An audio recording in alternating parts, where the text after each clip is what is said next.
வணக்கம், ரெமி கிச்சனுக்கு உங்களை வரவேற்கிறேன். இன்றைக்கி நம்ம கடலைக்கறி பார்த்தோம் இல்லையா? இப்போது அதுக்கு செய்கிற கொழா புட்டை பார்க்க போகிறோம். இந்த மாதிரி கொழாவில் செய்கிற இந்த சில்லு போட்டு செய்கிற இந்த கொழா புட்டு தான். அது வந்து கொழா புட்டு செய்கிற பாத்திரம் இருக்கிறவங்க அதில் செய்யுங்க. இல்லாதவங்க இட்லி பாத்திரத்தில் அந்த இட்லி தட்டுலேயே அந்த ரவுண்டாக இருக்குல்ல, இட்லி போடுற அந்த குழி இருக்கு இல்லையா, அந்த குழியிலேயே கூட நீங்கள் மாவை போட்டு அப்படி கூட செய்யலாம். இட்லி பாத்திரம் இது கொழா புட்டு செய்கிற இந்த பாத்திரம் இல்லாதவங்க இருக்கிறவங்க இதில் செய்யுங்க. எப்படின்னா, இப்போ இந்த பாத்திரத்தில் ஆவியில் தான் வேக போகுது. அதனால் நான் அதுக்கு இந்த மாதிரி பாத்திரத்தில் ஒரு பாத்திரம் தண்ணி அதில் ஊற்றிக்கிறேன். இவ்வளோ தண்ணி இருந்தால் போதும், அந்த ஆவிலேயே அது வெந்துடும். சும்மா 5 நிமிஷம் போக மேலே ஆவி வந்தோடனே நம்ம எடுத்துடலாம். இவ்வளோ தான் தண்ணி ஊற்றிருக்கேன். இவ்வளோ தான் தண்ணி ஊற்றிருக்கேன். கொஞ்சம் கூட ஊற்றிக்கலாம். ஆவியில் தான் வேக போகுது. 5 நிமிஷம் 10 நிமிஷத்தில் வெந்துடும். இதுக்கு என்ன பண்ணணும், மாவு எப்பயும் புட்டு மாவு கடையிலே விற்கிது. நீங்கள் வேணால் புட்டு மாவு கடையில் வாங்கிக்கலாம். அப்படி இல்லாதவங்க 1 கிளாஸ் பச்சரிசி, 1 கிளாஸ் புழுங்கலரிசி, ரெண்டுத்தையும் ஒரு 2 மணி நேரம் 3 மணி நேரம் ஊற வச்சுருங்க.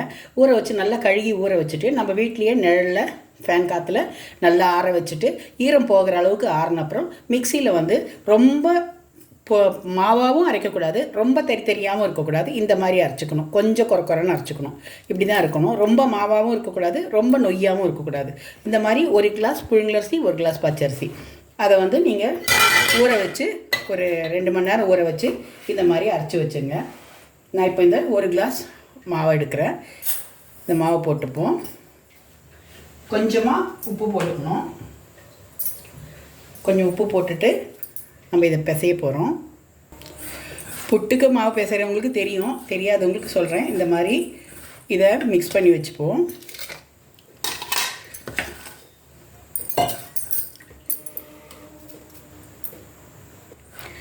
லைட்டாக தண்ணி தெளித்து இந்த மாதிரி மிக்ஸ் பண்ணிக்கணும்.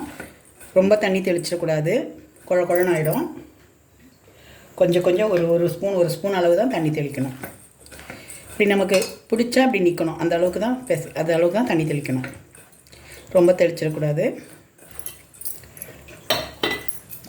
கொஞ்சம் 1 ஸ்பூன் கூட நான் தெளிக்கிறேன். சில அரிசி மாவு ரொம்ப தண்ணி இழுக்கும், சிலது இழுக்காது.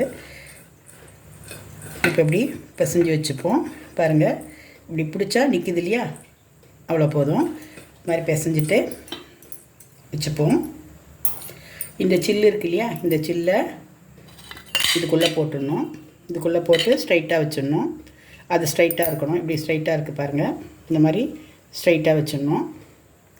ஸ்ட்ரைட்டாக வச்சுட்டு இந்த மாதிரி அந்த சில்லை ஓட்டையாக இருக்க சில்லை ஸ்ட்ரைட்டாக வச்சுட்டோமா, அதுலேருந்து ஆவி வந்தால் அது வேக போகுது.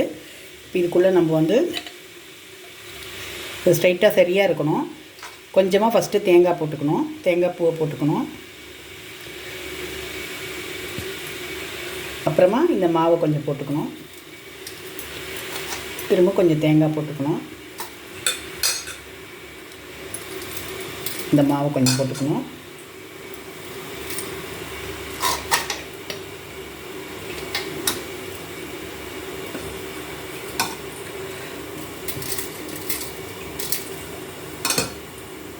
மாவை அப்படியே போட்டுட்டு இதுக்கு மேலே தேங்காய் போடணும்.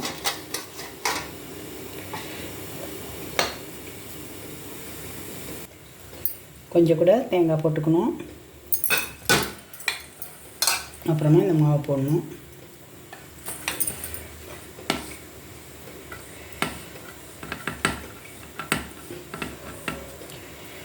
லாஸ்ட்டு திரும்பவும் தேங்காய் போட்டுக்கணும். ஃபஸ்ட்டு தேங்காய் போடணும், லாஸ்ட்லேயும் தேங்காய் போடணும். நடுவுலையும் கொஞ்சம் தேங்காய் போடணும். கொஞ்சம் தேங்காய் கொஞ்சம் மாவு, கொஞ்சம் தேங்காய் கொஞ்சம் மாவு, அப்படி தான் போடணும். போட்டுட்டு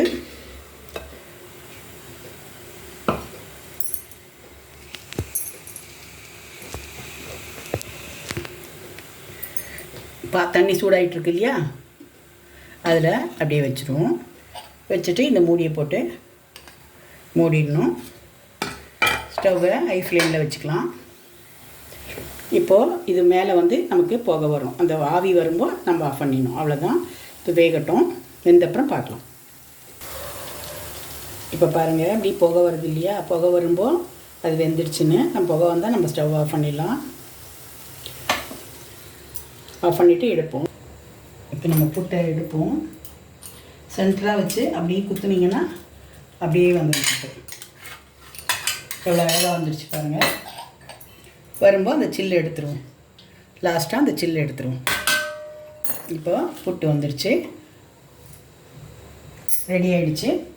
இப்போ நம்ம இந்த புட்டும் கடலைக்கறியும் வச்சு சூப்பராக சாப்பிட்லாம். எல்லாருக்கும் ரொம்ப பிடிக்கும். நீங்கள் வீட்டில் ட்ரை பண்ணி பாருங்கள். புட்டு கடலைக்கறி ஒரு வாட்டி, எப்பவும் சர்க்கரை இதெல்லாம் போட்டு தானே சாப்பிட்றோம், ஒரு வாட்டி இப்படி செய்து பாருங்கள். உங்கள் வீட்டில் எல்லாருக்கும் பிடிக்கும். இப்படி புட்டும் கடலைக்கறியும் ஒரு வாட்டி செய்து கொடுத்து பாருங்கள், எல்லாருக்கும் பிடிக்கும். ரெமி கிச்சன் எல்லோரும் சப்ஸ்கிரைப் பண்ணுங்கள், லைக் பண்ணுங்கள், ஷேர் பண்ணுங்கள். தேங்க்யூ.